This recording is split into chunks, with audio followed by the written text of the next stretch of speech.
2 दिनों के back to back pressure के बाद कल इन्फी का एडीआर एक समय लाल में था, अच्छे खासे घुमा।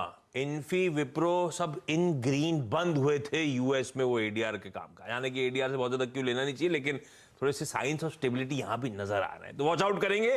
किसी ने पूछा था इन्फोसिस पे आपने मुनाफे की तैयारी में बात नहीं करी, थोड़ा सा सेटल होने देते हैं, उसके बाद बढ़िया पैनल है, बातचीत कर लेंगे। टेक्नो फंडा दोनों से बात की तो थी हमने इन्फोसिस की, पूरा एक्सप्लेन किया था। हाँ नहीं, वो कह रहे थे आपने टेक्निकल किसी ने अभी डाला कि चार्ट पे, मैंने कहा एक बार सेटल होने देते हैं, उसके बाद बात भी कर लेंगे। ये देखिए इन्फोसिस में एक चीज आप समझ लीजिए, इन्फोसिस में जब भी क्वार्टरली रिजल्ट्स के बाद इस तरीके का मूव आता है अप साइड में या डाउन साइड में, वो एक ट्रेंड बना देता है।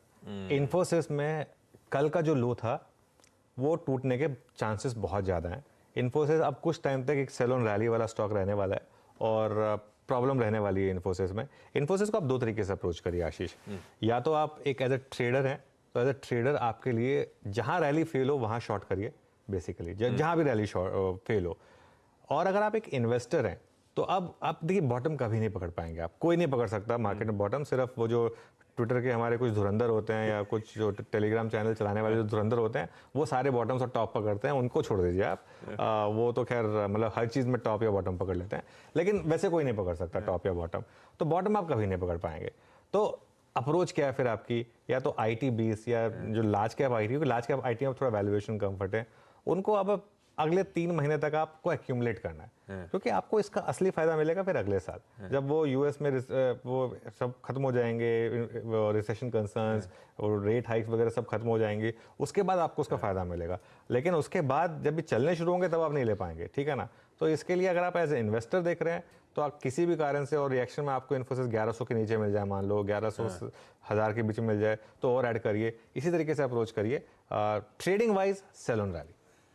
ये धुरंधर वो है जिन्होंने कल निफ्टी में प्रॉफिट बुक कर लिया था 863 पे। हाँ एग्जैक्टली ठीक है, निफ्टी लीजिए भाई, आपकी ये कमेंट भी रिजॉल्व, इन्फी पे फिर से रिविजिट कर लिया है, ब्यूटीफुल तरीके से बातचीत हो गई।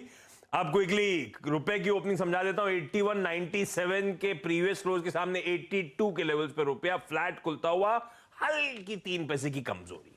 लाइए कमोडिटी क्विकली, कच्चा तेल और बुलियन का बाजार।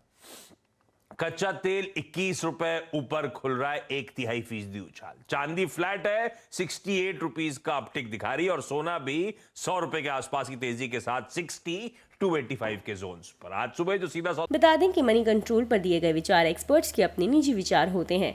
वेबसाइट या मैनेजमेंट इसके लिए उत्तरदायी नहीं है। यूजर्स को मनी कंट्रोल की सलाह है कि कोई भी निवेश निर्णय लेने से पहले सर्टिफाइड एक्सपर्ट की सलाह लें।